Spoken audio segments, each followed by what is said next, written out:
let me set the scene. You're 11 years old, and you're about to walk into Disneyland for the very first time. You've been waiting for this moment for so long. You've watched all the movies, you know all the songs, and you've dreamed about being here. And now, finally, you are. You step through the gates, and it's like stepping into another world. Music surrounds you. Something smells sweet. You think maybe it's cookies, maybe it's popcorn, but it feels warm and familiar.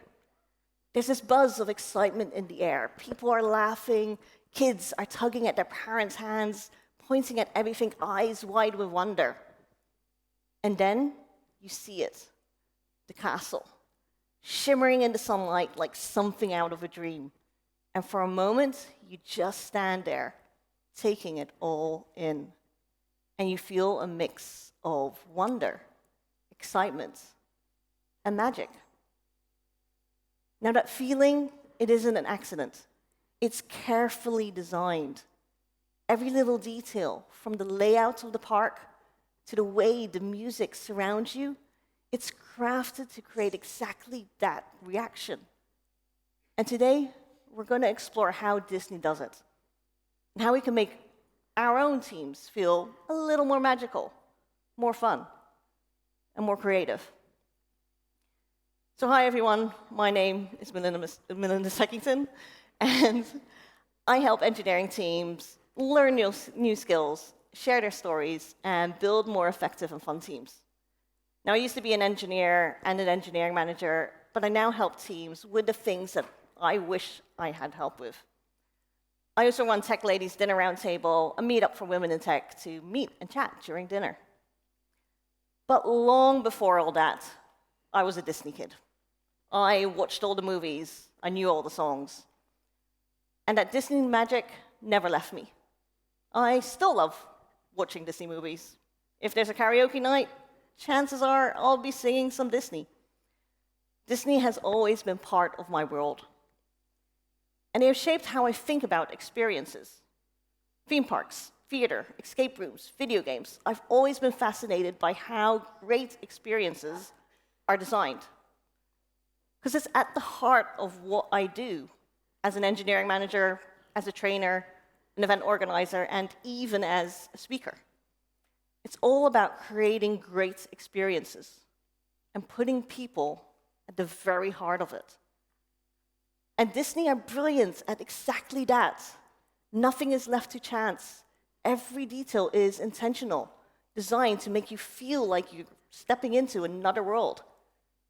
Now compare that to how many of our own experiences at work don't feel like this.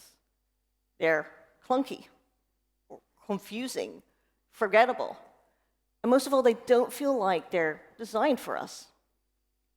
And most of us have been in teams where we feel like this could be better. So how do you design a great experience? What are you doing to make your team the best team that you've ever worked at? Because we need to advocate for the cultures that we want to see, especially in this current climate. We all have the power to create those kind of spaces by being more creative with it. And we can learn from Disney's theme parks how they do it. But to do that, we need to understand what happens behind the scenes of the magic. And that's what we're going to be exploring today. I'll take you behind the scenes of how Disney creates that magic. And I'll share the lessons underneath it. Lessons that you can apply directly to your work to help your teams be more magical. And as I talk through each of these lessons, I want to encourage you to think of your own teams. How would you do things differently? What changes can you make? So let's dive straight in. Now, I mentioned in the intro that one of the first things that hits you when you enter the park is that smell around you of popcorn and vanilla. Now, Disney deliberately pumps that smell from the underground kitchens into the air because people associate it with a sense of excitement and anticipation, like you're about to watch a film or a circus performance. And as you walk through different areas and explore different rides, The smells change. On the Pirates of the Caribbean ride, the air smells like sea salt. In Main Street, it smells like cotton candy and baked goods. And the same goes for sound. The background music slowly shifts as you move from one land to another. Futuristic music in Tomorrowland and fairy tale music in Fantasyland. Now, most people won't actively notice these touches, but without them, the magic won't feel the same. And that kind of attention to detail, it's everywhere through the park. The pavements, the trash cans, the costume, even the snacks, which are Mickey-shaped. Everything is designed to fit into the world around it. Disney basically loves being a bit extra, because you're stepping into a story, and that environment all contributes to the experience. And it's the same with teams. To create great experiences, we need to start with shaping the environment, because culture is built in the everyday details. How people are welcomed, how meetings feel, how people speak to each other in Slack. Every one of you here are already shaping your team's environments, even if you don't necessarily realize it. Because every choice we make, it all tells people what kind of place this is. So, what signals are you sending? What environment are you creating every single day? So take a moment and ask yourself, how are you shaping your environment? Think about your own team. What tone do you send when you send a Slack message? What do people see, hear, and feel, even on a random Wednesday? Because you are the designer of that experience, whether you mean to be or not. So consider, what would you do differently? So look at your tools and what behaviors those encourage. For example, do you have Slack guidelines? What do your team pages look like? Are you sharing positive feedback or celebrating wins? You don't have to change everything, but just start with one moment, one little act, because over time they add up and help build that magical experience. And sometimes it's the smallest touches that make the biggest difference.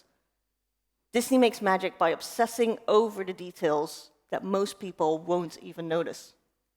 So what small touches could you add that will turn everyday moments into something special? Now, one of the cleverest things Disney does is help you move through the parks without you even realizing you're being guided. You're not standing around wondering where to go next. You just follow the music, the colors, the shape of the path. They design every sightline to pull you forward, drawing your attention to the next area, the next moment, the castle in the distance, a sign just peeking around the corner. You always know that there's something exciting just ahead. So take, for instance, the Hollywood Tower Hotel suddenly peeking up behind a building block. It's intended as a reveal, where you turn a corner and something magical appears. So Disney carefully plans the flow. They have wide paths where they want you to gather, and narrow ones where they just want you to move along. So you're not wandering aimlessly. You're being gently guided to experience exactly what they want you to feel. And that's something we often forget when we communicate in our teams. So think about it. The Slack messages, the tickets in Jira, Trello, or your other issue tracking tool of choice, the pull requests and commit messages, the daily stand-ups, a lot of it, we don't really stop to think about how we do it or what we're exactly saying. But if you don't guide it, people have to guess, or they get lost, or they start second-guessing themselves. Good teams don't leave people wondering. They design the journey. The best teams make the everyday so easy, so obvious, that people can stop worrying about the basics and start focusing on doing the best work that they can. So, are you designing the journey? When you write a Slack message or a commit message, are you thinking about what it feels like to receive it? When you're presenting at a team demo or a company all-hands, are you guiding the audience through a journey? Because you're not just handing over information. You're designing an experience for another person. And sometimes that person might actually be a future you. And you can design a better journey for them. So it can happen in the big things like onboarding checklists or career frameworks, but also in the small moments, so like pull requests or Slack messages. When you think about messaging as designing it for the other person, you're putting them at the heart of your interaction with them. You can be the person who makes the story clearer for someone else. So make it easy to move forward. Design the journey that you want people to experience. Because it's not about scripting everything. It's about creating clarity. It's about guiding the path and giving people the confidence to explore. Now, the main draw of Disney are the rides. Each of these are created to make people feel something. And Haunted Mansion is the perfect example. It's by far my favorite ride in all of the parks. It's ghostly, it's eerie, but it feels real. But behind the scenes, it's all smoke and mirrors, literally. There are several spooky scenes, all using some combination of stage magic tricks, practical illusions, and technology. There are mirrors to make ghosts appear, sound tricks to make voices seem like they're whispering right next to you, 3D printed sculptures to create optical illusions when you move past them. Now, I love the ballroom scene where ghosts dance around, appearing and disappearing in midair. And the first time I saw it, I was left speechless. Like, how did they even do that? And that's what Disney do so well. It's not just about using technology or magic tricks. It's about combining them in ways that feel new, surprising, and unforgettable, where you're just left going, okay, that was really cool, and I just really want to go see it again. It's not just about the special effects. It's about emotion, surprise, and delight. So create awe and wonder, because they aren't just for theme parks. You can create that same feeling in your teams. It's about the emotion that you leave people with and creating just a little bit of surprise, delight, or mystery. Because it's a team where you don't just get work done, but you smile doing the work. So how are you creating awe and wonder? Where can you make someone pause and think, okay, that was cool. What's the thing that you can do to bring a smile to someone's face? And it doesn't have to be expensive or flashy. Sometimes it's just playful or unexpected. Maybe a little bit weird, but in the best way possible. Because it's about bringing your own personality and interest to it. Those little moments of surprise that you can plant in your everyday interactions. Like doing a themed retro that highlights something that you do outside of work, commit messages in rhyme or song, stand-up rap battles, or adding Easter eggs in documentation. In my case, that's normally, I just add a lot of cat photos. And you might just go, okay, that's a bit silly, a bit weird, but that's kind of the point. They're the parts that people love about being in the team, the things that they tell new joiners about. So leave people smiling. Introduce things that bring fun and delight to them, because that's what makes a team feel like yours. And honestly, that's what builds a good experience.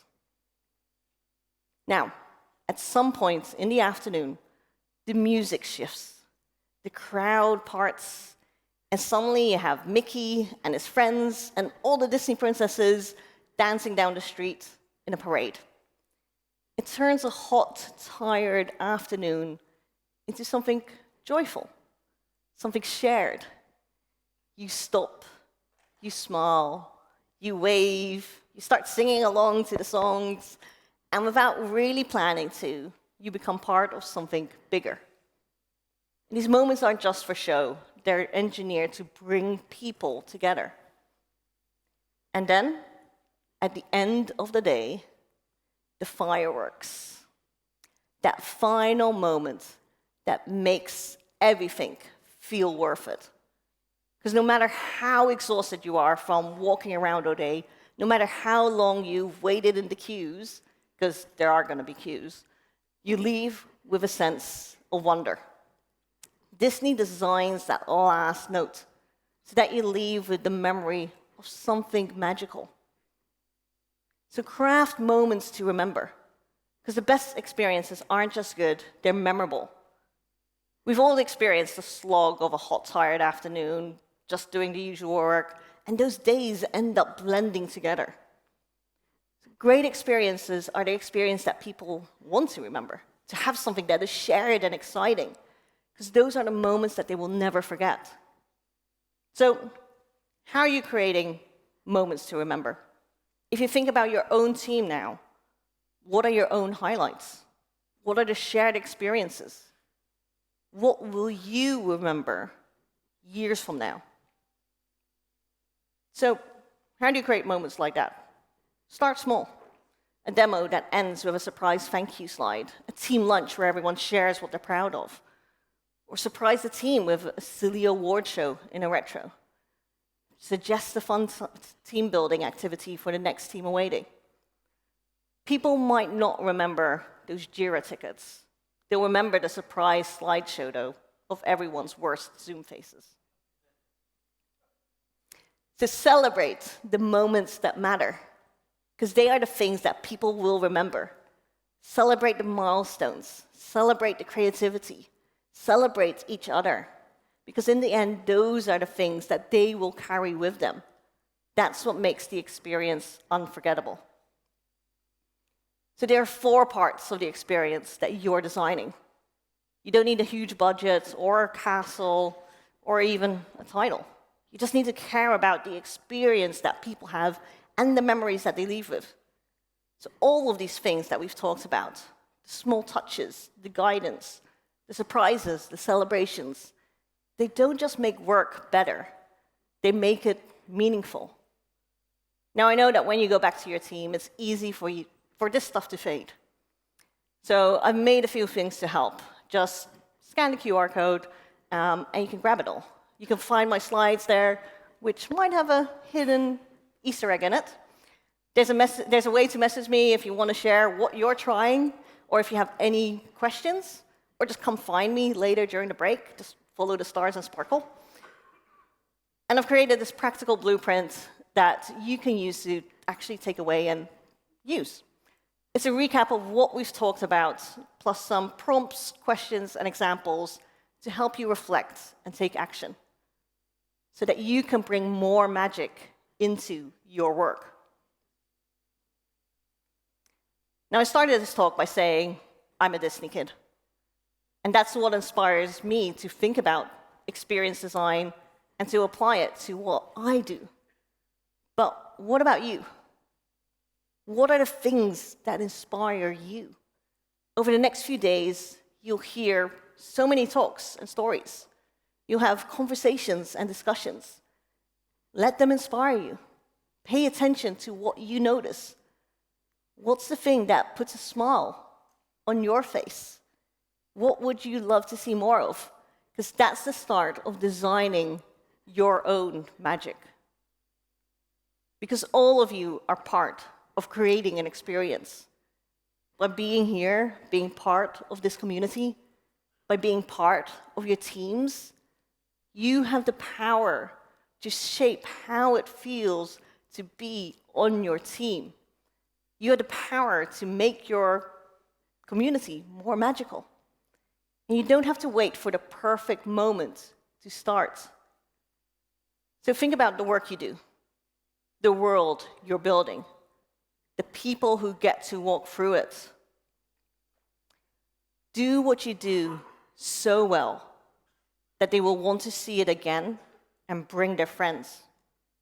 So create some fireworks that they will remember, and just make a little magic along the way. Thank you all for listening, and I hope you all have an amazing conference.